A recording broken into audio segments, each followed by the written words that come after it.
kami akan mempresentasikan terkait tugas mata kuliah kami, yakni Kombis, tentang proses pencarian sponsor untuk event MGW. Tapi sebelum itu, yuk kita kenalan dulu sama tim kita. Perkenalkan, nama saya Dian Ayunur Oktaviani dengan NIM 1011910023. Saya berasal dari Universitas Internasional Semen Indonesia. Saya Lia Andriani dengan NIM 10120100039 dari Universitas Internasional Semen Indonesia. Perkenalkan, nama saya Lela Kusarifa dengan NIM 101201037 dari Universitas Internasional Semen Indonesia. Saya Rina Hanariska dengan NIM 1011910073 dari Universitas Internasional Semen Indonesia. Nama saya Davan Novel Farus Mumtaz dengan NIM 1011910020 dari Prodi Manajemen Universitas Internasional Semen Indonesia. Nama saya Ma'rifatul Ulia dengan NIM 1011910048 dari Program Studi Manajemen Universitas Internasional Semen Indonesia. Nama saya Mardika Sunaryo dengan NIM 1011910047. Tahap-tahap proses pencarian sponsor. Sebelum mencari sponsor, kelompok kami menulis beberapa perusahaan atau UMKM seperti Oppo Gresik, Hydro Koko, perusahaan perseroan terbatas Polowijo, Lily Bakery, Bebek Legenda, Saila Seluler untuk dijadikan target untuk mencari sponsor. Setelah diputuskan, kami mencari kontak person dari beberapa target, kemudian membuat janji dengan pihak perusahaan atau UMKM. Setelah kita melakukan tahap awal, yaitu list dari masing-masing setiap UMKM dan perusahaan, kemudian setelah itu kami menuju ke lokasi dan kami mendapatkan nomor dari masing-masing manajer. Kemudian kami menghubungi manajer tersebut untuk merencanakan tanggal pertemuan membahas terkait presentasi proposal. Yang pertama ada PT Polowijo, dan yang kedua kami melakukan janji temu dengan seorang pemilik UMKM yakni Saila Seluler. Kemudian kelompok kami memfollow up melalui chat WhatsApp, menanyakan keterluangan waktu bagi manajer itu sendiri untuk bertemu dan melakukan presentasi. Kami melakukan presentasi proposal terkait event yang kami adakan. Event kami sendiri kegiatannya MG Week 3.0. MG Week ini kita mengadakan webinar turut dengan pemateri yang sangat luar biasa. Ada Bu Arista sebagai HRD staff dan ada Bu Rena sebagai direktorat. Dan kemudian ada Kak Faril selaku pemenang dari kompetisi award, dan ada juga yang lainnya. Hasil yang didapatkan setelah kami mencari sponsor dari event MGW. Di sini saya bertemu dengan pihak sponsorship, yaitu dengan Saila Seluler, yang merupakan toko yang menyediakan berbagai macam ponsel dan perlengkapan lain seperti pulsa data, kemudian aksesoris ponsel dan lain-lain. Saya memilih Saila Seluler karena selain saya dikenalkan oleh teman saya, Saila Seluler juga merupakan toko yang masih tergolong baru, yang masih membutuhkan promosi dalam proses pemasarannya.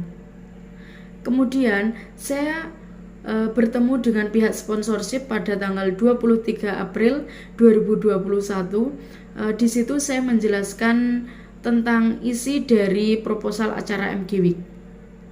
Kemudian untuk pertemuan yang kedua, pihak sponsorship masih mempelajari tentang isi dari proposal MG Week tersebut.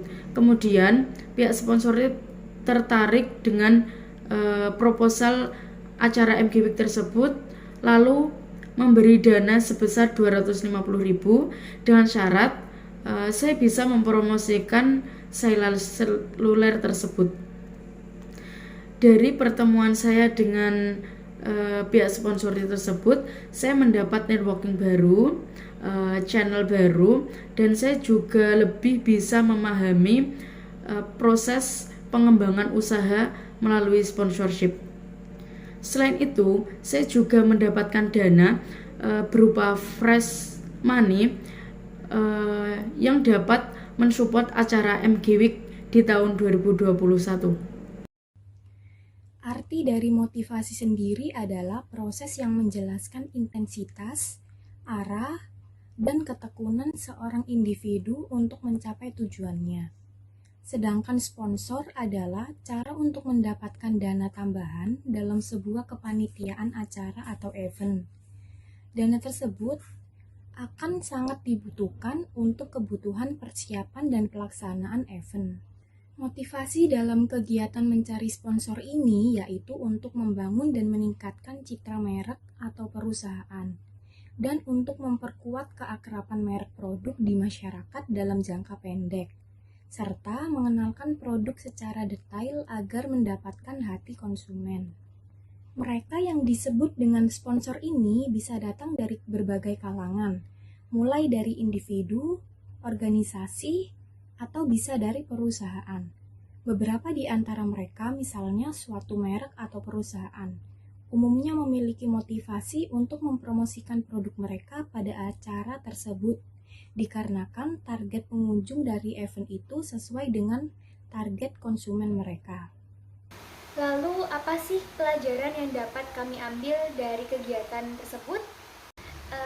Experience yang saya dapatkan pada saat saya melakukan tugas kombis untuk mencari sponsor, yang pertama saya merasa senang karena saya dapat pengalaman baru. Selain saya dapat pengalaman baru, saya juga dapat channel atau kenalan yang lebih menurut saya, karena saya kelas mahasiswa, saya sudah mengenal beberapa manajer.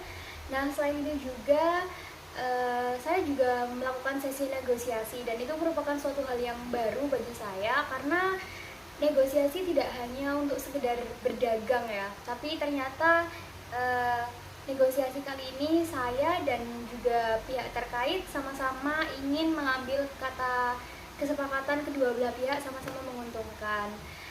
Nah, selain itu juga saya mendapat pengalaman baru. Kalau dulu pada saat sebelum pandemi mungkin sponsor-sponsor itu lebih banyak ke fresh money atau uang seperti itu. Tapi ternyata untuk saat ini rata-rata sponsor itu menggunakan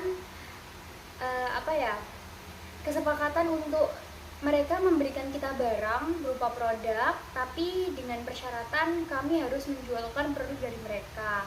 Nah, selain itu juga yang harus kita garis bawahi, kalau kita mau mencari sponsor itu kita harus melihat target yang sesuai dengan apa event kita. Kayak contoh, kalau event kita tuh hanya di kesehatan, kita mencari pihak sponsor yang ada MOU dengan kesehatan, atau mereka punya program CSR terkait kesehatan. Nah, lebih seperti itu sih experience saya. Saya sangat tertantang ketika saya mencari sponsor untuk event MG Week kali ini, dan semoga event MG Week berjalan dengan lancar. Untuk kedepannya yang pengen saya pelajari, mungkin saya akan belajar lagi terkait negosiasi dengan baik, dan juga semoga untuk kedepannya saya bisa mendapatkan lebih banyak lagi sponsor. Dalam kegiatan kali ini, dalam mencari sponsorship dan partnership, banyak sekali pelajaran dan pengalaman yang telah kami dapatkan. Salah satu contohnya yaitu bagaimana caranya berkomunikasi dengan baik kepada pihak sponsorship, di mana dalam penyampaian proposal atau menyampaikan proposal, bahasa yang harus digunakan pun harus informatif, argumentatif, dan juga persuasif. Di mana harus informatif itu sendiri dimaksudkan isi proposal harus jelas dan bahasa yang digunakan pun harus lugas, sehingga pihak sponsorship mudah memahami isi proposal tersebut. Kemudian untuk bahasa yang harus digunakan pun harus bersifat argumentatif. Maksudnya proposal harus disampaikan dengan data yang meyakinkan, sehingga sponsor akan yakin mendukung keberlangsungan acara yang akan kami lakukan. Dan juga bahasa yang digunakan pun harus bersifat persuasif. Maksudnya di mana proposal harus disampaikan dengan sedemikian rupa sampai pihak sponsorship terpengaruhi untuk mau membantu acara yang kami tawarkan. Oleh karena itu, dalam penyampaian proposal kepada pihak sponsorship, cara berkomunikasi yang baik itu sangat penting. Dan oleh karena itu, dalam kegiatan kali ini, pelajaran dan pengalaman yang menurut kami sangat penting dan yang kami dapatkan yaitu salah satunya dengan berkomunikasi yang baik, bagaimana seharusnya berkomunikasi kepada pihak sponsorship dalam penyampaian proposal. Sekian, terima kasih. Saya ucapkan terima kasih kepada Anda yang telah menonton video kami. Mohon maaf apabila salah kata. Assalamualaikum warahmatullahi wabarakatuh.